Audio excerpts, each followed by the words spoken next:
Bonjour chers frères et sœurs en Christ. Bonjour chers frères et sœurs croyants en Dieu. Il arrive que des chrétiens se plaignent qu'ils sont attaqués par le diable, qu'ils sont harcelés par des démons. Et ils s'en plaignent énormément. Je vais vous dire une chose qui peut vous paraître curieuse, mais qui est aussi fondée sur la foi. Réjouissez-vous quand vous êtes attaqué par les démons. Le chrétien, le disciple de Jésus-Christ, se réjouit quand il est attaqué par le diable et les démons. Vous savez pourquoi? Au moment de votre baptême, qu'est-ce que vous avez dit?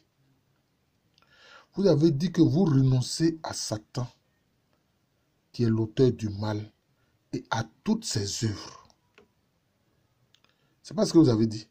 C'est ce que chacun de nous a dit. Nous qui appartenons à Christ, là, nous avons dit que nous renonçons à Satan. Nous renonçons à ses œuvres. Que nous rejetons Satan, qui est l'auteur du mal. Et puis ensuite, qu'est-ce que nous avons dit? Que nous acceptons le Seigneur Jésus-Christ comme notre Seigneur et notre Sauveur. Et que nous lui donnons notre vie. Mais à partir de ce moment-là, le combat est engagé. On dit le Fils de l'homme, le Fils de Dieu est apparu. Pour faire quoi? Mais pour briser les œuvres du diable. Pour briser les œuvres du diable. Et si nous sommes engagés derrière lui, Jésus-Christ, le Fils de Dieu, mais nous sommes participants de son combat contre le diable. Donc le combat est engagé. Donc, si vous voyez que le diable vous attaque, les démons vous attaquent, c'est que vous êtes toujours dans le bon camp, le camp de Jésus-Christ. C'est parce que vous êtes avec Jésus-Christ qu'il vous attaque. S'il ne vous attaque pas, c'est là que vous devez vous inquiéter. Ça veut dire que, sans doute, en fait, vous êtes dans son camp. C'est pour ça qu'il ne vous attaque pas. Jésus-Christ a dit quoi? Il dit, si le diable était divisé contre son propre royaume, son royaume ne tiendrait pas. Donc, si vous n'êtes pas attaqué par le diable, c'est là que vous devez vous inquiéter. Mais si vous êtes attaqué par le diable, c'est une très bonne chose. Cela doit alors vous pousser encore plus dans les bras du Seigneur Jésus-Christ, pour ne compter que sur lui, pour ne vous appuyer que sur lui, et pour ensuite lui demander d'être rempli de l'Esprit Saint. Parce que dans ce combat-là, il nous a donné les armes. Il a dit quoi? Il dit, je vous ai donné le pouvoir de marcher sur les serpents et les scorpions, et sur toute la puissance de l'ennemi, et rien ne pourra vous nuire. Souvent, ce pouvoir que le Seigneur nous a donné, nous ne nous apparons pas de ce pouvoir. C'est ça le problème. C'est ça le problème. Mais qui nous confère ce pouvoir-là? C'est le Saint-Esprit. Une fois que tu as accepté l'idée que le Saint-Esprit habite en toi là, et que tu es revêtu du Christ Jésus là, mais voilà les armes les plus puissantes. Dieu lui-même habite en toi. Dieu lui-même vit en toi. Mais c'est ça ton arme. C'est ça. C'est ça. Voyez-vous, quand il y a eu le combat entre Saint-Michel et puis Satan, qu'est-ce que Saint-Michel a dit à Satan? Il n'a pas insulté Satan. Non, il ne faut pas les insulter. Il ne faut pas se montrer vulgaire. Qu'est-ce que Saint-Michel a dit à Satan? Il dit que le Seigneur te réprime. Il a dit à Satan que le Seigneur te réprime. Mais si les démons t'attaquent, le diable t'attaque, alors dis que le Seigneur te réprime, toi démon. Que le Seigneur te réprime, toi sorcier. Que le Seigneur te réprime, toi Satan. En fait, c'est le Seigneur qui fait le combat. Ça, vous devez savoir cela. Voyez-vous, je vais faire encore un petit témoignage, ça arrive. Il est arrivé un moment de ma vie, j'étais très attaqué par le diable. Mais, bon, vous savez, moi, je suis régulièrement attaqué, hein, et je suis content de ça. Mais là, c'était des attaques massives. Jusqu'au jour où, qu'est-ce que j'ai vu en vision? Un énorme chien obscur, sombre, ténébreux, qui s'est rué sur moi pour me déchirer. Mais j'ai eu la plus grosse peur de ma vie ce jour-là.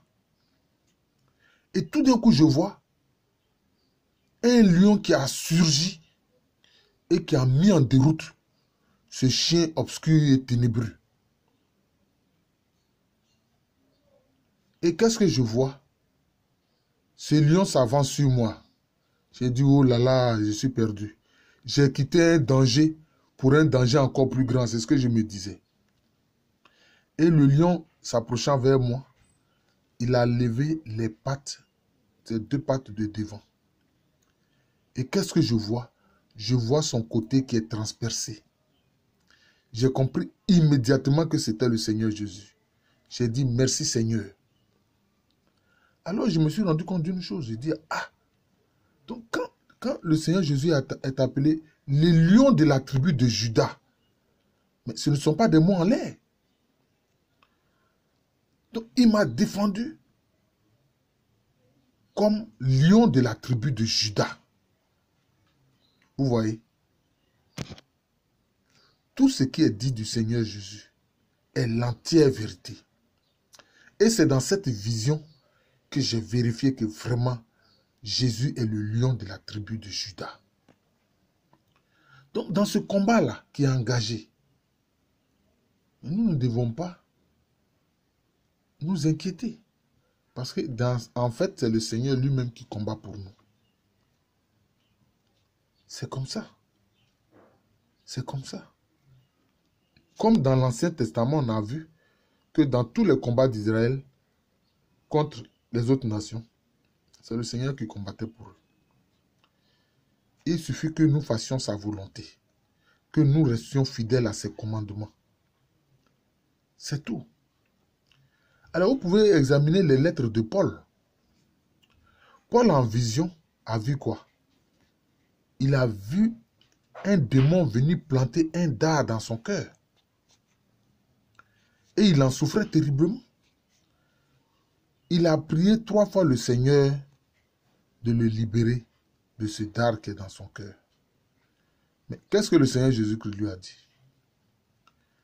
Il a dit, arrête, ma grâce te suffit. Il dit, Paul, ma grâce te suffit. Et sache que c'est dans la faiblesse que se déploie toute ma puissance. C'est dans ma faiblesse que se déploie toute ma puissance. C'est ce que le Seigneur Jésus-Christ a dit à Paul.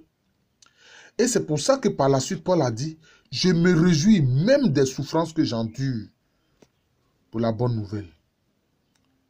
Car c'est alors que je suis faible, c'est alors que je suis fort. Vous comprenez? Ça semble contradictoire, mais c'est la vérité. C'est parce que Jésus lui a dit que toute ma puissance se déploie dans ma faiblesse qu'il a compris que quand il est faible, c'est alors qu'il est fort. Vous voyez? C'est ça. Et Paul a ajouté, il dit les mystères du royaume de Dieu qui lui ont été révélés sont tellement énormes. Il y a même une vision dans laquelle il allait jusqu'au 3e ciel et il a entendu des paroles ineffables qu'il ne peut pas prononcer ici sur terre. Je n'ai pas besoin de dire les références Colossiens ceci, Éphésiens ceci, vous-même allez-y. Tout chrétien, il ne s'agit pas d'être un perroquet qui récite les versets, mais il faut les retenir dans son cœur, c'est tout. Il faut retenir les passages de l'évangile, c'est tout dans ton cœur. Et de tous les écrits de Paul, c'est très important, les écrits de Paul. Parce que c'est Paul qui a vraiment découvert tous les mystères du Christ. Vous voyez?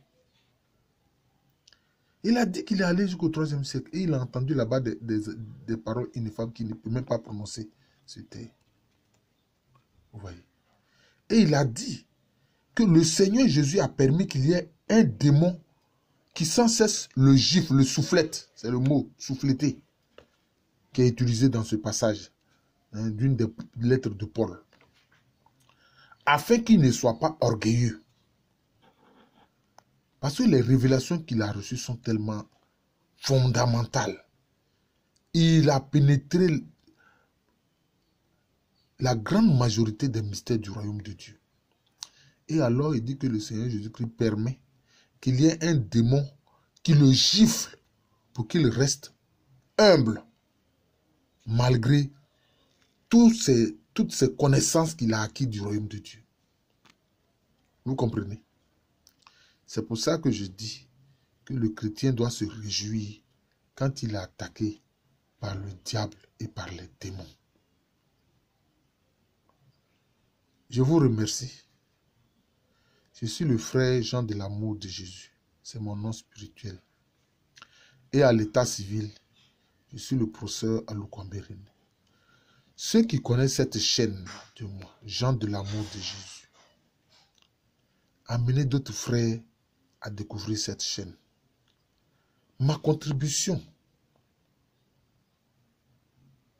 pour l'œuvre du Seigneur, ce sont ces enseignements que le Seigneur m'inspire et que je vous donne. Partagez-les. Partagez cela sur les réseaux et amenez d'autres frères à s'y abonner.